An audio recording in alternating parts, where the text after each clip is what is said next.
La première lecture, et ce sera la plus importante, c'est le point central de la prédication, se trouve dans Proverbes. Je vais lire au chapitre 16, 4 proverbes, donc 16, versets 21 à 24. Une personne à l'esprit sage est intelligente. Plus une parole est aimable, plus elle est convaincante. Retenez bien ça, plus une parole est aimable, plus elle est convaincante. C'est le sujet de la prédication. Le bon sens est source de vie pour ceux qui le possèdent. Les imbéciles sont punis par leur propre bêtise. La personne dont l'esprit est sage réfléchit avant de parler et rend ainsi ses paroles plus convaincantes. Des paroles aimables sont pareilles au miel, qui est agréable au goût et bon pour la santé. Et puis, la deuxième lecture se trouve dans le livre d'Ésaïe, au chapitre 42, les versets 1 à 4. Et là, le prophète Ésaïe commence à parler du serviteur souffrant, et nous savons que ces prophéties se réalisent en Christ. Donc, Ésaïe 42, les versets 1 à 4. « Voici mon serviteur, dit le Seigneur. Je le tiens par la main. J'ai plaisir à l'avoir choisi. J'ai mis mon esprit sur lui pour qu'il libère les peuples selon le droit que j'instaure. Il ne criera pas, il n'élèvera pas la voix, on n'entendra pas non plus sa voix dans les rues, il ne cassera pas le roseau déjà plié, il n'éteindra pas la lampe qui faiblit, mais il libérera réellement selon le droit que j'instaure. Il ne faiblira pas, il ne se laissera pas abattre jusqu'à ce qu'il ait accompli le droit sur l'ensemble du monde et que les populations lointaines entendent son enseignement. Et puis ma troisième et dernière lecture se trouve dans l'Évangile de Jean, un passage que nous connaissons bien, donc Jean 8, versets 1 à 11. C'est le récit de la femme adultère qui est amenée à Jésus. Jésus se rendit au mont des Oliviers. Et je mets entre parenthèses, et il y passa en fait la nuit. Tôt le matin, il retourna dans le temple, et tous les gens s'approchèrent de lui. Il s'assit et se mit à les enseigner. Les spécialistes des Écritures et les pharisiens lui amenèrent alors une femme qu'on avait surprise en train de commettre un adultère. Ils la placent au milieu de tout le monde, et ils interrogent Jésus. « Maître, cette femme a été surprise en flagrant délit d'adultère. Moïse nous a ordonné dans la loi de tuer de telles femmes à coups de pierre. Et toi, que dis-tu » Il lui posait cette question pour lui tendre un piège afin de pouvoir l'accuser. Mais Jésus se baissa et se mit à écrire avec le doigt sur le sol. Comme il continuait à le questionner, Jésus se redressa et déclara « Que celui d'entre vous qui n'a jamais péché lui jette la première pierre. » Puis il se baissa de nouveau et se remit à écrire sur le sol. Quand ils entendirent cela, ils partirent l'un après l'autre, en commençant par les plus âgés. Jésus resta seul avec la femme qui se tenait toujours au milieu. Alors il se redressa et lui demanda « Eh bien, où sont-ils? Personne ne t'a condamné ?» ?»« Personne, Seigneur, répondit-elle. »« Je ne te condamne pas non plus, dit Jésus. Tu peux t'en aller, mais désormais, ne pêche plus. » Jusqu'ici, la lecture de la parole du Seigneur pour ce matin. On va parler de mythologie grecque. Ça vous dit? Pour une prédication, ça ne le fait pas trop, mais bon. Dans la mythologie grecque, il y a un récit bien connu, les 12 travaux d'Héraclès, aussi connus, appelés par les Romains, parce qu'ils changeaient les noms, les 12 travaux d'Hercule. Alors cette histoire ancienne, je ne vais pas trop m'y attarder, mais elle m'intéresse sous une autre forme. Elle a inspiré chez Uderzo et Goscinny un film appelé « Les 12 travaux d'Astérix ». Ça va peut-être vous parler davantage. Voilà, je m'en doutais.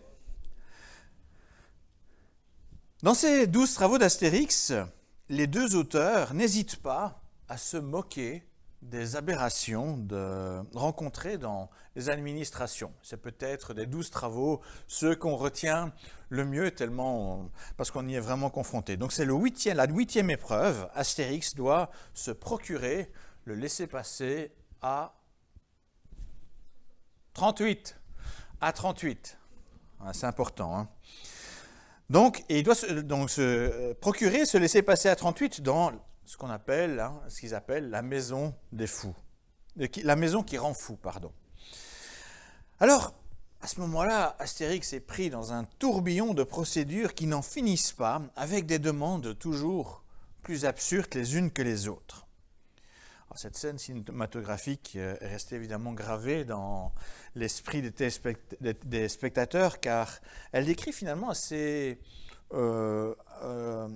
bien ce que nous avons probablement tous déjà expérimenté, ces situations assez absurdes provoquées par une procédure dont les fonctionnaires ne peuvent pas sortir, même si la dite procédure se révèle inadaptée à certaines situations, du genre, si vous voulez prouver que votre parent est mort, vous devez à l'administration prendre un papier, le faire signer par la personne concernée pour pouvoir le prouver. Vous voyez ce genre de situation un peu aberrante. Hein.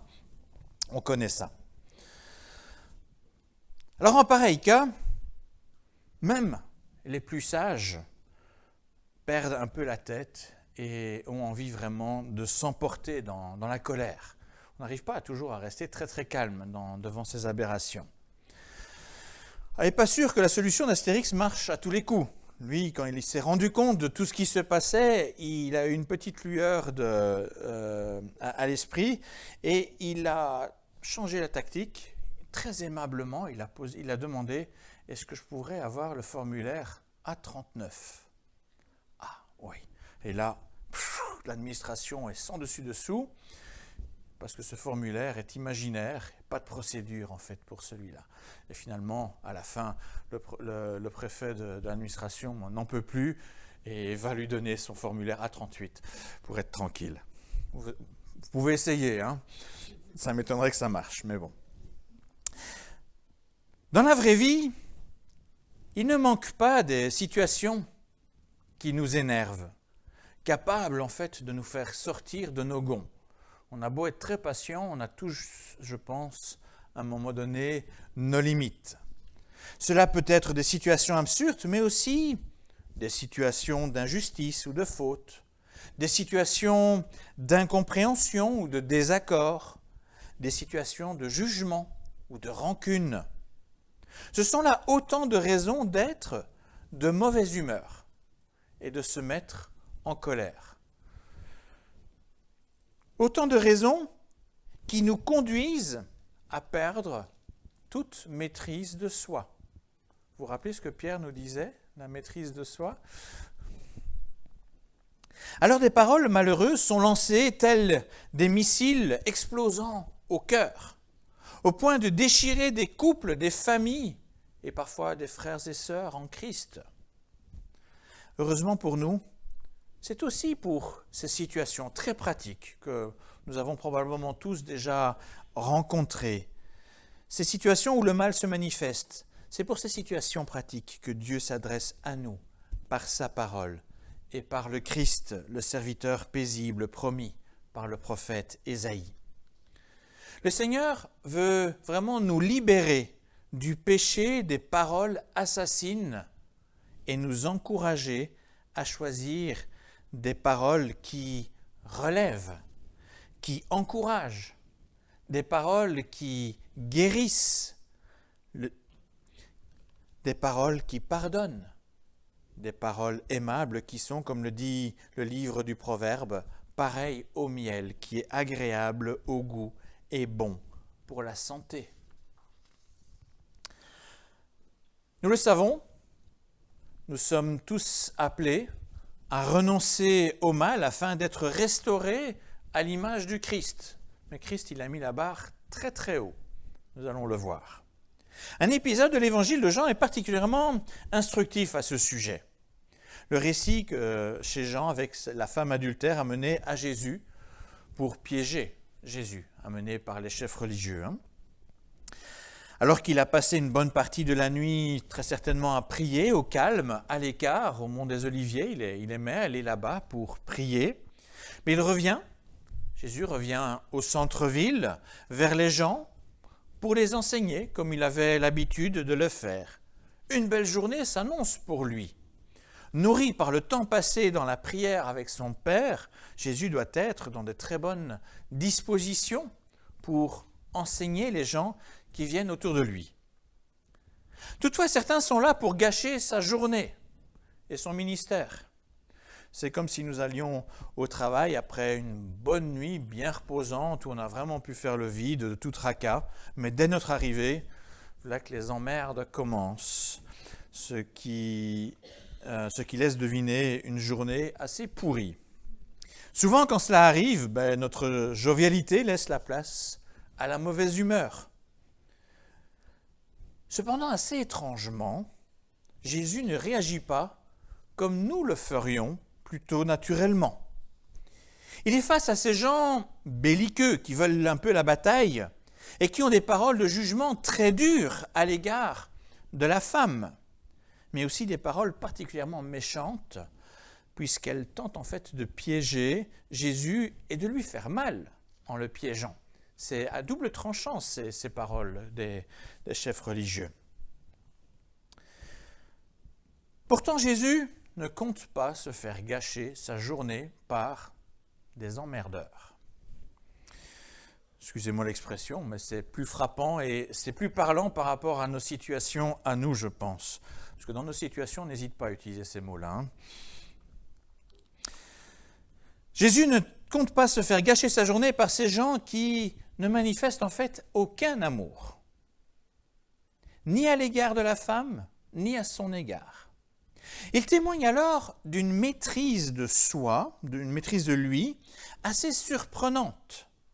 Je suis d'ailleurs convaincu que le temps passé dans la prière avant a dû quand même jouer, a dû l'aider pour pouvoir rester maître de lui-même. Face à la fourberie de ses interlocuteurs, Jésus aurait très bien pu avoir une réplique bien sentie pour, quelque part, leur rendre ce mal qu'ils envoyaient. Mais dans un premier temps, Jésus préfère répondre par le silence. Il ne dit rien, il s'abaisse et il écrit par terre. N'oublions pas qu'on a parfois du mal on se dit Jésus c'est Dieu. Jésus c'est aussi un homme. Jésus, un homme, un être humain comme vous et moi, avec ses difficultés aussi vis-à-vis des personnes qui l'entourent. Ne croyez pas que ce qui se passe là est sans effet sur lui, ça doit aussi bouillonner au fond de lui-même. Il doit avoir du mal également.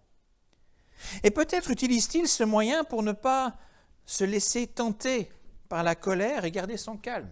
Il garde le silence et il dessine, on ne sait pas trop bien ce qu'il écrit. Il y a des gens qui aimeraient bien savoir ce qu'il a écrit. Ce seraient les seules paroles que Jésus aurait écrites. Mais ce n'est pas important. Là, ce qui est important, c'est ce qui se passe avec ces gens qui lui veulent de mal. Il reste là, il écrit par terre, il ne le regarde pas pour garder son calme. Et ce geste peut peut-être nous inspirer nous aussi, quand on a besoin d'être maître de nous-mêmes. Peut-être qu'il faut trouver des artifices pour un petit peu garder son calme et canaliser notre colère qui pourrait monter en nous. Mais malgré ce silence de Jésus, les religieux continuent à l'harceler sur la question de l'adultère de cette femme. Grâce à son sang-froid, il faut à Jésus seulement une seule phrase pour calmer tout le monde. Non pas une phrase de colère, très loin de là, ni une phrase assassine, mais une phrase en fait pleine de sagesse, pleine de bon sens. Que celui d'entre vous qui n'a jamais péché lui jette la première pierre. Nous connaissons bien cette parole, elle est connue aussi dans le monde, elle n'est pas exclusive à l'Église, les gens la connaissent bien. On n'entend en fait aucune colère dans ces mots, aucun jugement à l'égard des accusateurs. Seulement, en fait, une parole qui est quand même aimable, mais avec une force extraordinaire pour passer outre tous les ressentis et toucher le cœur avec justesse. Malgré la vive opposition entre les autorités religieuses et les pharisiens d'une part et Jésus d'autre part, les paroles du Christ ont cette force aimable, capable de remettre en question les adversaires. Il est évident que Jésus a été guidé par l'Esprit Saint qui était avec lui pour à la fois rester maître de lui-même et à la fois aimant à l'égard de ses adversaires. Une fois les interlocuteurs belliqueux partis, après avoir été repris quelque part par leur propre conscience, parce que Jésus avait pu toucher vraiment la corde la plus sensible, Jésus reste à présent seul avec la femme. Et là encore, la manière de parler de Jésus est très instructive.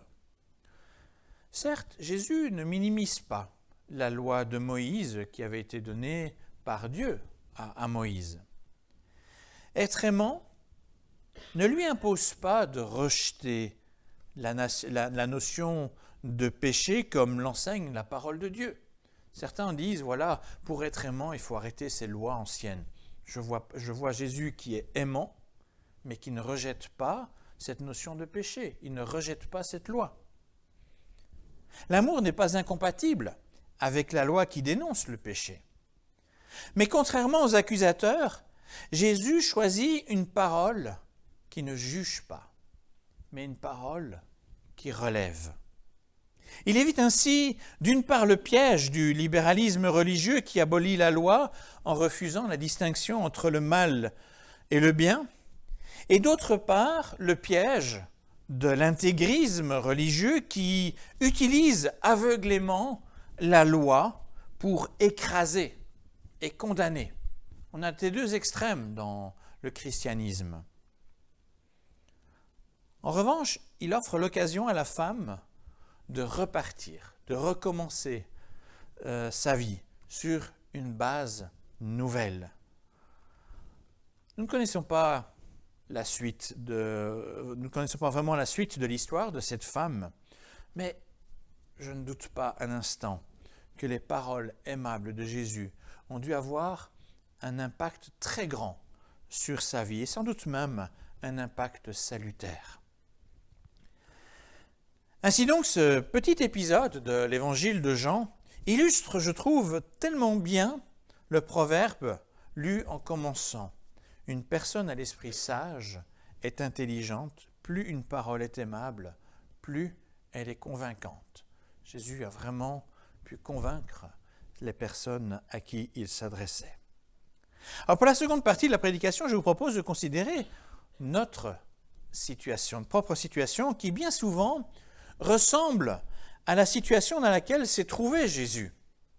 Nous sommes animés par le même Esprit Saint que lui, appelés à l'imiter, même face à des adversaires parfois difficiles.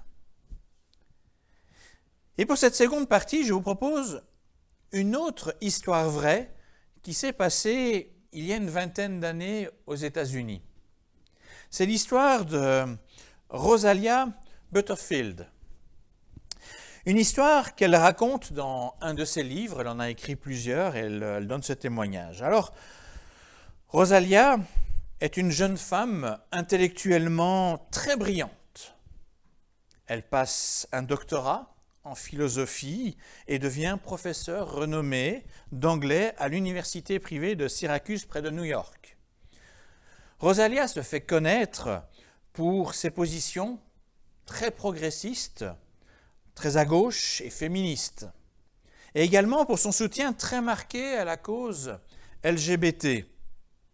Elle se présente d'ailleurs elle-même comme homosexuelle. Elle utilise tous ses dons et ses connaissances à ses causes, pour servir ces causes qui lui tiennent à cœur. Et voilà le témoignage qu'elle nous livre à propos de son premier regard sur les chrétiens et Jésus. Elle les connaît bien, les chrétiens, elle en vient au départ. Elle a grandi dans ce milieu-là. Voici ce qu'elle dit. Le mot Jésus restait coincé dans ma gorge comme une défense d'éléphant. Impossible de le faire sortir. Ceux qui professaient le nom de Jésus m'inspiraient de la pitié et de la colère. En tant que professeur d'université, j'en avais assez des étudiants qui semblaient croire que connaître Jésus les dispensait d'aller plus loin dans leurs réflexions. Les chrétiens étaient de mauvais interlocuteurs, saisissant sans cesse l'occasion de glisser un verset biblique dans la discussion, non pour approfondir, mais pour y mettre un terme.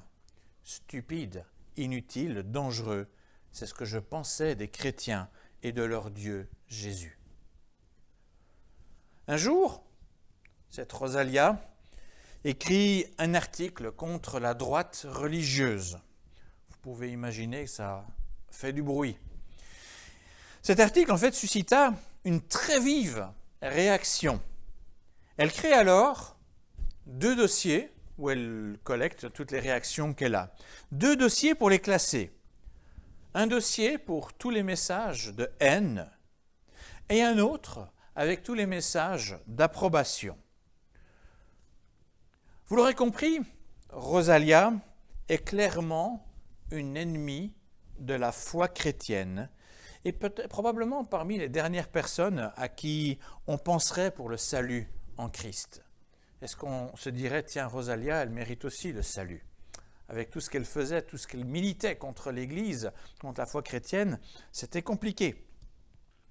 Alors que beaucoup de chrétiens lui envoyèrent des messages réprobateurs et de jugement, il se trouva un homme, un pasteur, qui lui envoya un message aimable pour l'inviter à dîner. Pourquoi pas? Ne croyez pas que si je vais vous inviter à dîner, c'est que je vois en vous un ennemi. Donc ce pasteur l'invita à dîner.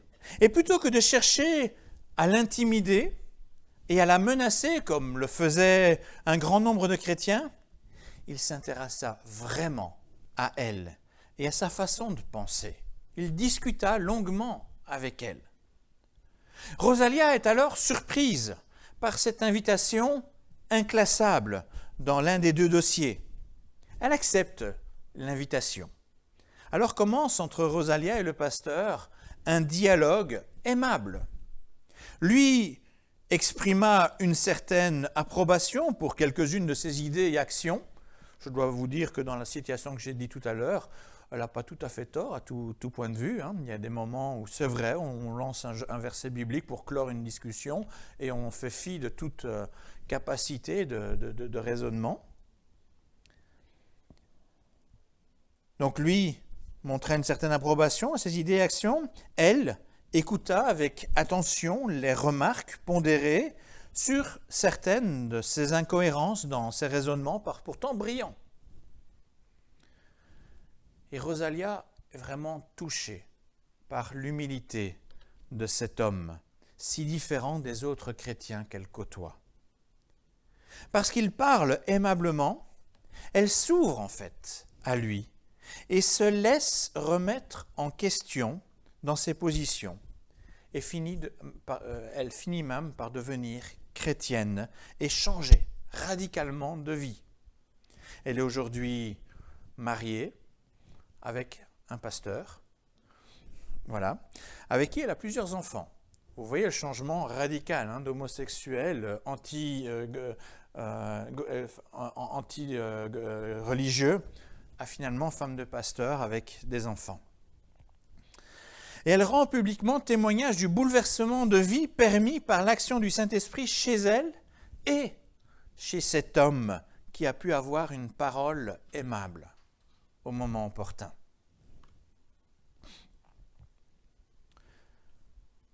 Nous le savons, avant de monter au ciel, Jésus nous a invités à partager l'Évangile jusqu'aux extrémités de la terre, à l'enseigner. Pourtant, cela ne se fait pas n'importe comment. Cette tâche nécessite vraiment de l'amour pour les personnes en face de nous, même si elles sont en vive opposition, comme Rosalia. Or, très souvent, nous nous présentons devant le Christ comme les pharisiens, avec la femme adultère. On condamne, on appelle au jugement de Dieu, on crie haut et fort qu'on n'est pas comme ces gens-là. Mais où est donc l'amour du prochain et l'accomplissement de notre ordre de mission? Sommes-nous assez naïfs pour croire qu'il suffit de dire, sans prendre le temps de l'explication, « Repentez-vous, le jugement de Dieu est proche ». Mettez-vous à la place d'un non-chrétien qui entend ça comme ça. Bon, il va nous prendre pour des fous. Et il aurait raison. Dites ainsi, est-ce vraiment une parole aimante qui touchera les cœurs? Pour dire vrai, cela ressemble en fait plutôt à une forme d'orgueil, où on écrase les non-chrétiens pour chercher vainement à s'élever en sainteté. Moi, je ne suis pas comme toi, heureusement. Les gens qui nous entourent ont besoin qu'on les prenne au sérieux, qu'on les écoute et qu'on leur parle avec bienveillance. Plus une parole est aimable, plus elle est convaincante. L'Écriture ne nous donne-t-elle pas, dans ces proverbes, un outil précieux pour partager le trésor reçu en Christ et aussi pour nos relations fraternelles? Alors le mot « outil » n'est certes pas le plus heureux, car il ne suffit pas d'appliquer une forme de technique de parole. Les commerçants et les magasins sont si aimables avec nous. C'est pour ça qu'ils sont peut-être convaincants pour nous faire acheter quelque chose. Mais voilà, là c'est une technique. Mais ici, je veux vraiment parler de quelque chose qui est beaucoup plus profond. Il me semble que plusieurs conditions sont nécessaires pour être capable de donner des paroles aimables, convaincantes, dans le cadre de la foi. D'abord, il ne faut pas oublier d'où on vient. Personne parmi nous ne peut jeter la première pierre. Si nous avons l'assurance de notre salut en Christ, c'est parce qu'il nous a aimés et qu'il y a eu des paroles, il a eu pour nous des paroles de compassion et de pardon. Nous ne sommes pas en mesure, en fait, de condamner qui que ce soit. Deuxièmement, des paroles sincères et aimables, j'aime bien rajouter le mot sincère, ne sont possibles qu'en ayant un réel amour pour notre interlocuteur, qu'il soit croyant ou non, qu'il soit chrétien ou non. Aller jusqu'aux extrémités de la terre pour parler du Christ, cela commence par s'investir pour écouter et rencontrer les pensées et les réalités de notre interlocuteur, sans le juger. Il ne faut pas toujours chercher l'extrémité du monde au détroit de Bering.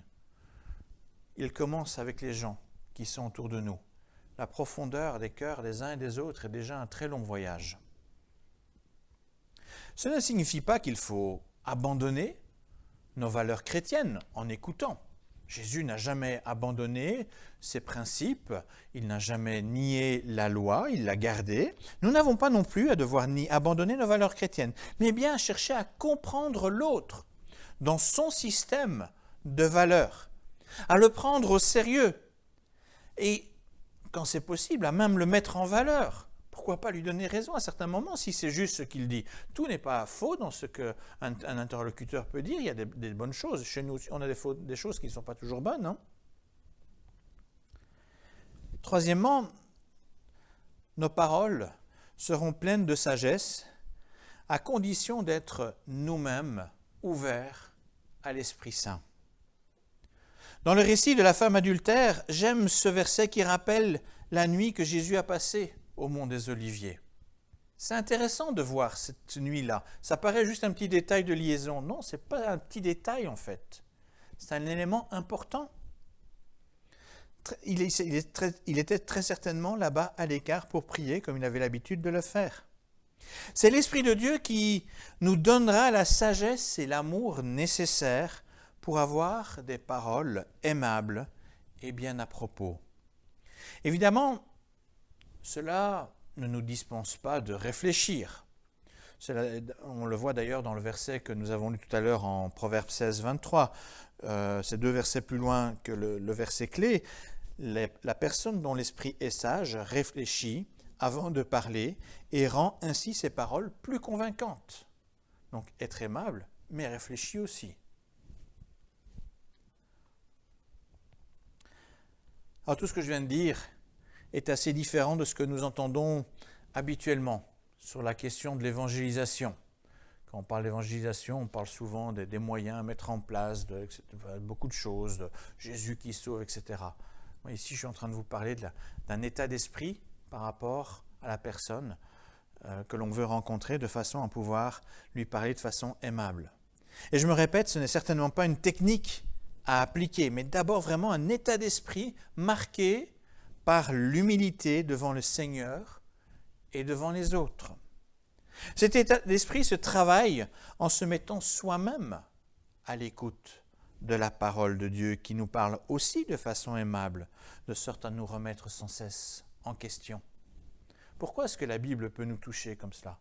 C'est parce qu'elle n'est pas sans cesse là à vouloir nous juger. Elle cherche à nous relever, à montrer cet amour de Dieu pour nous, à nous montrer ce dont elle a besoin. C'est parce qu'on sent sa véracité, son authenticité. Christ lui-même est venu à notre rencontre en toute simplicité, avec un cœur débordant d'amour. Par son attitude humble, il confond les orgueilleux et les arrogants, et aucun ennemi n'a pu le tenir en échec. Et sa victoire sur le mal est bien la promesse de notre propre victoire contre la tentation de répondre au mal par le mal, pour préférer répondre au mal par le bien. C'est ça une parole aimable.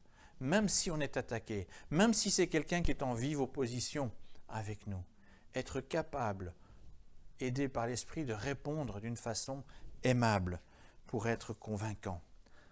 Alors que l'Esprit soit vraiment notre guide comme il fut celui du Christ et qu'à Dieu soit toute la gloire.